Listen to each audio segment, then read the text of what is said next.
معروف اور بھلے طریقے پر، واتقوا اللہ، اور اللہ کا تقوی اختیار کرو، وَاعْلَمُوا أَنَّ اللَّهَ بِمَا تَعْمَلُونَ بَصِيرٌ، اور جان لو کہ جو کچھ تم کر رہے ہو اللہ اسے دیکھ رہا ہے۔ وَالَّذِينَ يُتَوَفَّوْنَ مِنكُمْ وَيَذَرُونَ أَزْوَاجًا، اور وہ کہ جو تم میں سے وفات پا جائیں اور وہ چھوڑ جائیں بیویاں، يَتَرَبَّصْنَ بِأَنفُسِهِنَّ، اب یہ عدت جو تھی، ایک تھی طلاق کی عدت، وہ 3 ماہواریاں آ جانا، 3 مہینے اندازن، اور ایک ہے جو فوت ہو گیا، اور بیوہ کی عدت کیا ہے۔ والذین یتوفون، جو تم میں سے وفات دے دیے جائیں، منکم تم میں سے، ویذرون ازواجا، پیچھے بیویاں چھوڑ گئے ہوں، یتربصن بانفسہن 4 اشہر وعشرا، وہ روکے رکھیں اپنے نفسوں کو 4 مہینے اور 10 دن، 4 مہینے 10 دن تک ایک جو بیوہ عورت ہے وہ کوئی اور نکاح نہیں کر سکتی، 4 مہینے 10 دن۔ فَإِذَا بَلَغْنَ أَجَلَهُنَّ، اور جب وہ اپنی اس مدت تک پہنچ جائیں، یعنی پوری ہو گئی مدت عدت کی، فَلَا جُنَاحَ عَلَيْكُمْ فِي مَا فَعَلْنَ فِي أَنفُسِهِنَّ، تو تم پر کوئی گناہ نہیں ہے اس معاملے میں جو وہ اپنے بارے میں کریں۔ اب وہ آزاد ہے، نکاح کر سکتی ہے۔ اب تم روکنا چاہو، ہماری ناک کٹ جائے گی، یہ بیوہ بیٹھ نہیں سکی، اس سے رہا نہیں گیا، نہیں، غلط بات، تمہارا کوئی اختیار نہیں۔ لا جناح علیکم فیما فعلن فی انفسہن بالمعروف، کریں نیک طریقے سے، بھلے طریقے سے، شریعت کے مطابق، قواعد شریعت کے مطابق، تو تمہارا اختیار نہیں ہے کہ روکو۔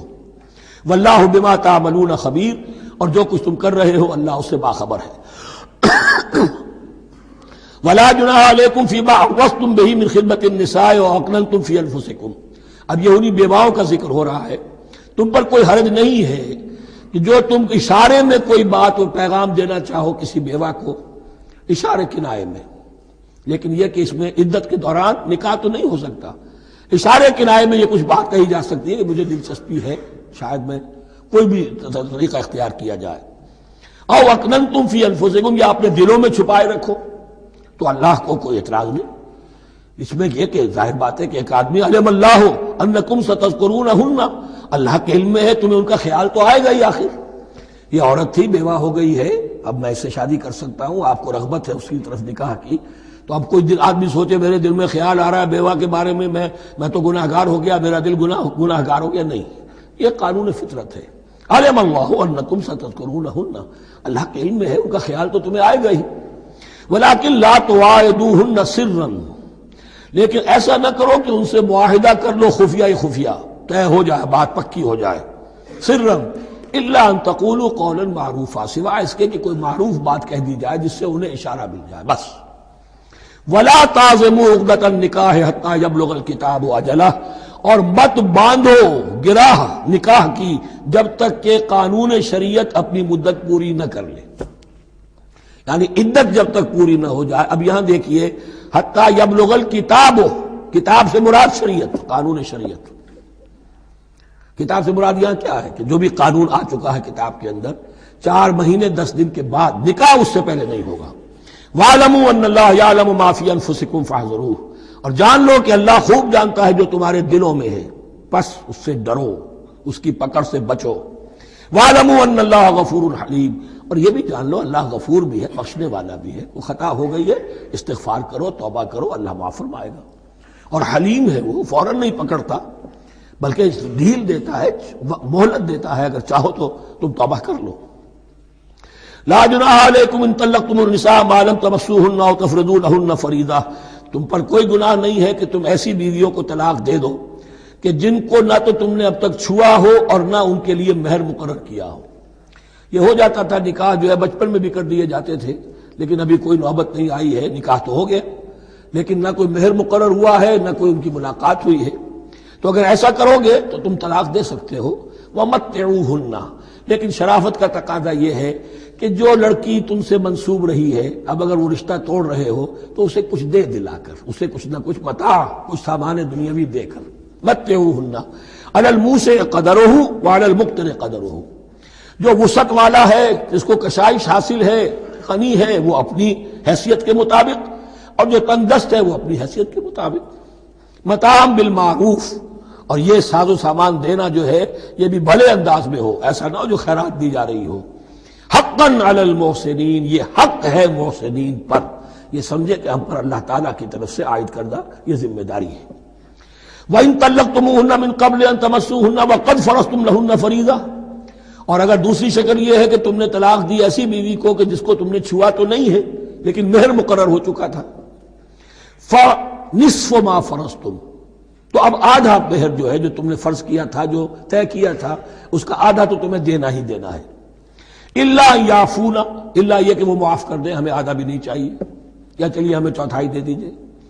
اور یعفو الذی بیدہ عقدۃ النکاح، یا وہ اس کے اندر جو ہے سخاوت سے کام لے کہ جس کے ہاتھ میں نکاح کی گرہ ہے، گرہ تو مرد کے ہاتھ میں ہے، وہ کھول سکتا ہے، عورت طلاق دے نہیں سکتی، لہذا کیوں نہ ایسا کرو کہ تم پورا ہی مہر دے دو۔ فرمایا وَأَن تَعْفُوا، اگر تم درگزر کرو اور زیادہ دو، اقرب للتقویٰ، یہ تقویٰ سے قریب تر ہے، وَلَا تَنْسَبُوا الْفَضْلَ بَيْنَكُمْ، اپنے مابین احسان کرنا مت بھولو، اور اپنے مابین جو فضیلت اللہ نے تمہیں دی ہے عورتوں پر اس کو مت بھولو۔ تمہارا پھر ایٹیچیوڈ بھی ایسا ہونا چاہیے کہ تم اپنے بڑے ہونے کے حساب سے ان کے ساتھ نرمی کرو، ان کو زیادہ دو، ان کو جتنا بھی مہر مقرر کیا تھا اس سے بھی زیادہ دے دلا کے رخصت کرو۔ قانون میں تو صرف مہر ہوگا، البتہ قانون یہی ہے کہ اگر انہیں چھوا نہیں ہے، مقاربت نہیں ہوئی ہے، لیکن یہ کہ مہر مقرر ہو چکا تھا تو آدھا مہر تو لازماً دینا ہے۔ آدھا بھی یہ چھوڑ سکتی ہے عورت، لیکن تمہارے لیے بہتر ہے کہ تم پورا دو یا اور زیادہ دو۔ ان اللہ بما تعملون بصیر، یقیناً جو کچھ تم کر رہے ہو اللہ دیکھ رہا ہے۔ حافظوا علی الصلوات والصلاۃ الوسطی، محافظت کرو پوری طرح، چوکس ہو کر، چوکنے ہو کر تمام نمازوں کی، اور خاص طور پر صلاۃ وسطیٰ کی۔ یعنی بار بار جو آ رہا ہے جان لو اللہ جانتا ہے، جان لو اللہ دیکھ رہا ہے، جو کچھ تم کر رہے ہو اللہ کی نگاہ میں ہے، جو کچھ تم کر رہے ہو اللہ باخبر ہے، یہ سارا کچھ جو ہے یہ اللہ کی یاد ذہن میں برقرار رکھنے کے لیے تمہیں نماز دی گئی ہے۔ 5 وقتہ تم حاضر ہو، دنیا کے کاروبار سے نکلو اور آ کر پھر عہد اللہ سے اپنا جو ہے، یہ جو حفیظ کا ایک شعر ہے، آؤ سجدے میں گرے لوح جبی تازہ کریں، سرکشی نے کر دیے دھندلے نقوش بندگی، آؤ سجدے میں گرے لوح جبی تازہ کریں۔ یہاں پر جو ہمارا بندگی کا نقش تھا سرکشی کی وجہ سے وہ دھندلے ہو گئے ہیں۔ سرکشی نے کر دیے دھندلے نقوش بندگی، آؤ سجدے میں گرے لوح جبی تازہ کریں، کہ پھر اس پر اللہ تعالیٰ کے ساتھ جو عہد کیا ہے ایاک نعبد و ایاک نستعین، اسے پھر تازہ کریں۔ حافظوا علی الصلوات والصلاۃ الوسطی، صلاۃ وسطیٰ کے بارے میں بہت سے اقوال ہیں، لیکن عام طور پر اس سے مراد عصر کی نماز لی گئی ہے۔ دن میں 2 نمازیں اس سے پہلے ہیں، فجر ہے، ظہر ہے، 2 پھر بعد میں ہے، مغرب ہے، عشاء ہے۔ وقوموا للہ قانتین، اور کھڑے ہوا کرو اللہ کے سامنے پورے ادب کے ساتھ، یعنی ایک تو رکوع ہے جس میں جھکنا ہے، سجدہ ہے جھکنے کی انتہا ہے، قیام بھی قنوت کے ساتھ ہو، معلوم ہو کہ ایک بندہ اپنے آقا کے سامنے کھڑا ہے، اس کے کھڑے ہونے کے انداز میں بھی معلوم ہو کہ تواضع ہے، عجز ہے۔ فَإِنْ خِفْتُمْ فَرِجَالًا أَوْ رُكْبَانًا، اور اگر تم خوف کی حالت میں ہو تو چاہے پیادہ چلتے ہوئے، سفر کرتے ہوئے، دشمن پیچھا کر رہا ہے، آپ کہیں جا رہے ہیں تو چاہے اب رکیں گے نماز پڑھیں گے تو وہ تعاقب میں قریب آ جائے گا، تو رجالن چلتے ہوئے، یا کہیں جلدی جانا ہے اور وہاں پر ابھی فوری طور پر حملہ کرنا ہے تو اس میں یہ ہے کہ جنگ کی حالت میں یہ رعایتیں ہیں،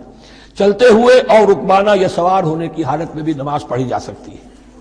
فَإِذَا أَمِنْتُمْ، لیکن پھر جب امن میں ہو جاؤ، فَاذْكُرُوا اللَّهَ كَمَا عَلَّمَكُمْ، پھر اللہ کو یاد کرو جیسے کہ تمہیں اس نے سکھایا ہے۔ کس نے سکھایا ہے؟ محمد الرسول اللہ نے۔ صلو کما رأیتمونی اصلی، نماز پڑھو جیسے کہ تم مجھے دیکھتے ہو میں نماز پڑھتا ہوں۔ وہ ہے اللہ کا سکھایا ہوا، اس لیے کہ یہ بھی ثابت ہے روایات سے کہ حضرت جبرائیل نے آ کر حضور کو نماز پڑھائی ہے، 2 دن پڑھائی ہے۔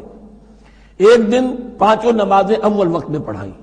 دوسرے دن 5 نمازیں آخری وقت میں پڑھائیں، اور بتا دیا کہ ان نمازوں کا وقت ان اوقات کے دوران ہے۔ تو معلم جو ہے حضور کے نماز کے معاملے میں حضرت جبرائیل ہے، اور اب حضور جو ہے پوری امت کے لیے معلم ہے۔ فَإِذَا أَمِنْتُمْ فَاذْكُرُوا اللَّهَ كَمَا عَلَّمَكُم مَّا لَمْ تَكُونُوا تَعْلَمُونَ، جو کہ تم نہیں جانتے تھے اللہ نے تمہیں سکھایا ہے۔ وَالَّذِينَ يَتَوَفَّوْنَ مِنكُمْ وَيَذَرُونَ أَزْوَاجًا، اور پھر دوبارہ لوٹ کر معاملہ آ رہا ہے بیواؤں کا، اور جو لوگ تم میں سے وفات دے دیے جائیں اور وہ چھوڑ جائیں پیچھے بیویاں، وصیۃ لازواجہم متاعا الی الحول غیر اخراج، تو ان کی بیویوں کے لیے وصیت